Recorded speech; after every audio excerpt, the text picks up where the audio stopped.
ఏఎల్పురంలో ఘనంగా అల్లూరి వర్ధంతి వేడుకలు పాల్గొన్న బీజేపీ రాష్ట్ర అధ్యక్షుడు పివిఎన్ మాధవ్. గులగొండ మండలంలో ఏఎల్పురం గ్రామంలోని అల్లూరి సీతారామరాజు పార్కులో బుధవారం అల్లూరి సీతారామరాజు వర్ధంతి వేడుకలను ఘనంగా నిర్వహించారు.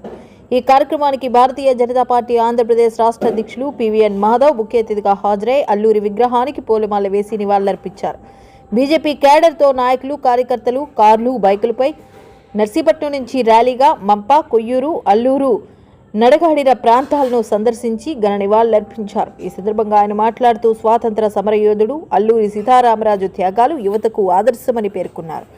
ఈ కార్యక్రమంలో బీజేపీ నాయకులు గాదే శ్రీనివాసరావు తదితరులు పాల్గొని అల్లూరి సేవలను స్మరించుకున్నారు. స్థానిక నాయకులు, కార్యకర్తలు, యువకులు పెద్ద సంఖ్యలో పాల్గొన్నారు.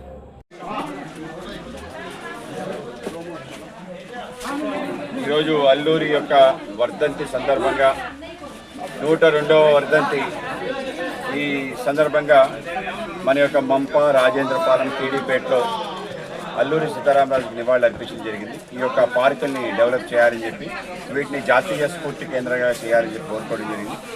అలాగే నర్సీపట్నంలో ఉండే ఏవైతే బ్రిటిష్ వాళ్ళని ఎవరినైతే అల్లూరి సీతారామన్ చెప్పారో ఆ సమాధుల యొక్క స్థలాన్ని కూడా డెవలప్ చేయాలని మేము కోరుతున్నాం. ఆ విధంగా మేము కూడా దీనికి కృషి చేస్తున్నాం. గత అనేక సంవత్సరాలు బట్టి మంప, రాజేంద్రపాలెం డెవలప్ చేయడం జరిగింది. కేడీపేట ముందు నుంచి సర్వాంగ సుందరంగా తయారైంది. కేడీపేట లాగే మంప, రాజేంద్రపాలెం తయారవ్వాలని చెప్పి, తద్వారా అనేక మంది యువకులు వెళ్ళి అది సందర్శించి వాళ్ళు కూడా స్వతంత్రం ఏ విధంగా వచ్చింది ఈ దేశానికి, మన దేశభక్తులు ఏ విధంగా వాళ్ళ యొక్క ప్రాణత్యాగం చేశారనే విషయం ప్రజలకు తెలుస్తుంది. కనుక ఈ యొక్క అల్లూరి నడయాడిన ప్రదేశాలని జాతీయ స్ఫూర్తి కేంద్రాలుగా చేయాలని మేము కోరుతున్నాం. అలాగే ప్రభుత్వం ఇప్పటికే వర్ధంతి జయంతిని అధికారికంగా చేస్తుంది. అలాగే మన యొక్క అల్లూరి జిల్లాగా మన్యం జిల్లాని ప్రకటించడం, అలాగే మన యొక్క ఇంటర్నేషనల్ ఎయిర్పోర్ట్ భోగాపురంలో కూడా అల్లూరి సీతారామరాజు పేరు పెట్టడం కూడా చాలా సంతోషించాల్సిన విషయం. ప్రభుత్వాన్ని సందర్భంగా అభినందిస్తాం.